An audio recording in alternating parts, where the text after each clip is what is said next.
Kami mempunyai package HR template yang ada 6 item di dalamnya ya.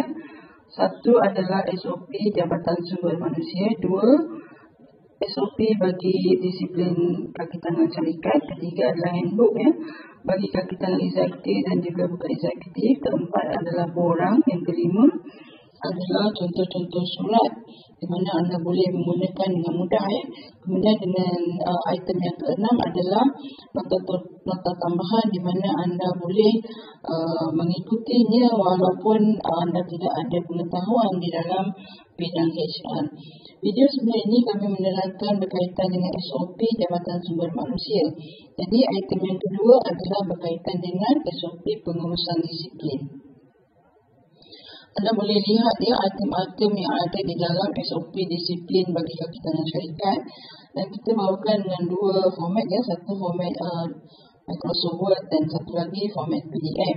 Di mana jika anda ingin melakukan perubahan ataupun melakukan sedikit editing, anda boleh menggunakan dalam format Word ya.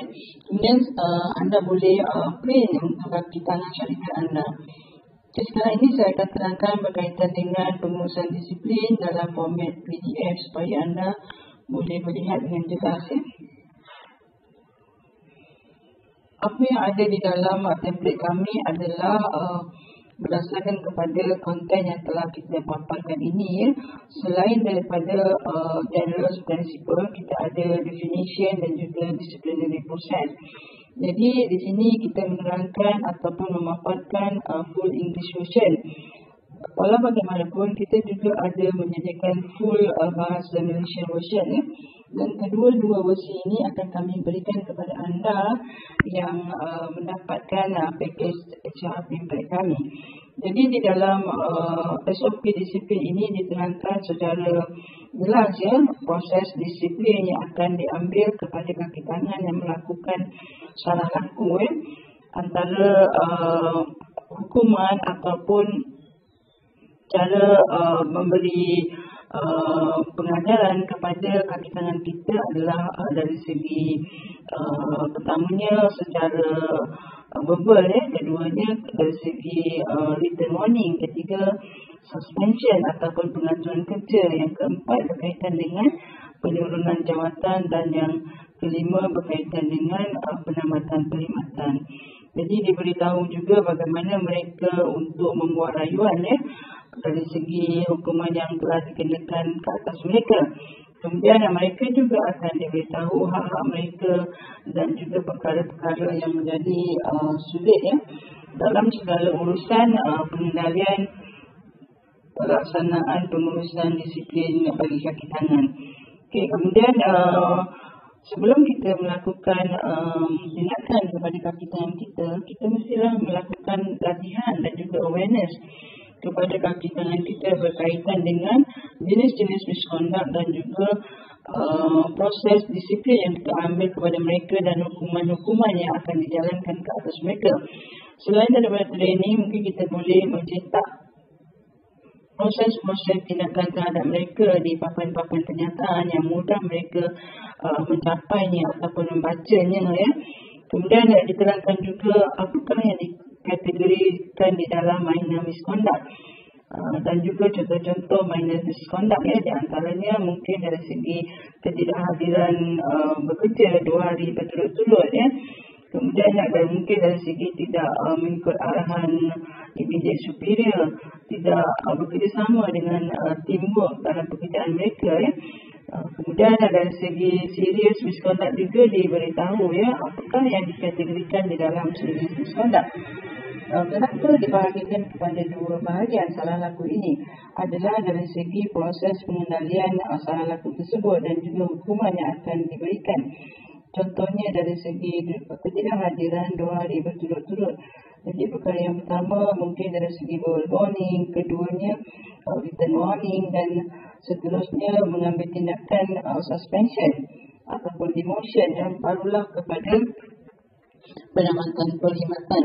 Jadi kita mestilah ada sequence of event ya, sebelum kita melakukan penamatan perkhidmatan kepada kaki tangan kita. Kita tidak boleh menamatkan perkhidmatan kaki tangan kita tanpa memberi beberapa siri warning kepada mereka. Kemudian diberitahu juga apakah cara-cara melaporkan salah laku dan cara-cara penyiasatan dijalankan dalam item 6 ini. Kemudian kita juga memberikan contoh-contoh surat-surat tunjuk sebab ataupun show cause letter, dan juga apakah yang perlu ada di dalam surat show cause letter ini.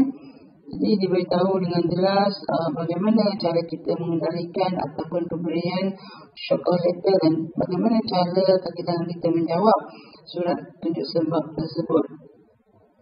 Bagi meja misconduct, kita mungkin akan proceed kepada disciplinary committee dan juga mengadakan domestic investigation dan panel-panel ni juga kita define dalam SOP ini supaya anda mudah. Selain daripada itu juga kita memberitahu berkaitan dengan betapa sulitnya segala investigation dari segi salah laku ini untuk melindungi privasi kaki tangan yang melakukan salah laku tersebut. Yang paling penting adalah anda mestilah melakukan training ataupun awareness kepada semua kaki tangan syarikat sebelum melakukan apa-apa tindakan salah laku terhadap kaki tangan anda.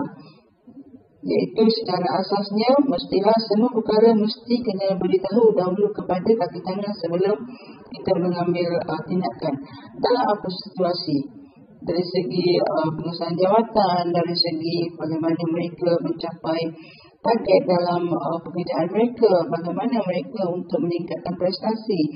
Jadi semua perkara-perkara tersebut kita sebagai majikan mestilah memberitahu, memberi latihan, memberi awareness kepada mereka sebelum kita mengambil keputusan untuk memberi tindakan ataupun hukuman kepada kaki tangan kita.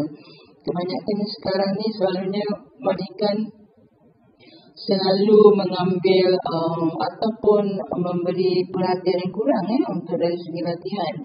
Bila kaki tangan tidak mencapai KPI yang kita perlukan, maka di situ ada beberapa misunderstanding antara kaki tangan dan juga majikan. Dan sebelum sebagai seorang yang dah lama dalam jabatan sumber manusia, saya ingin berkongsi bahawa sebelum kita mewujudkan satu suasana misunderstanding antara kita sebagai majikan dengan pekerja, kita hendaklah establish satu relationship yang bagus dengan pekerja. Bukanlah kita selalu memuji, tapi kita mestilah memberi maklumat, memberi latihan yang jelas kepada mereka sebelum kita ingin meminta mereka mencapai sesuatu target yang kita inginkan.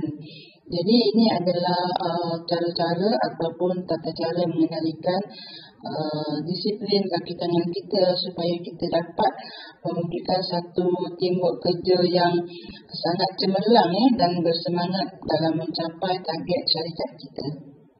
Jika anda inginkan SOP ini, anda boleh klik di profil kami dan DM kami dengan segera.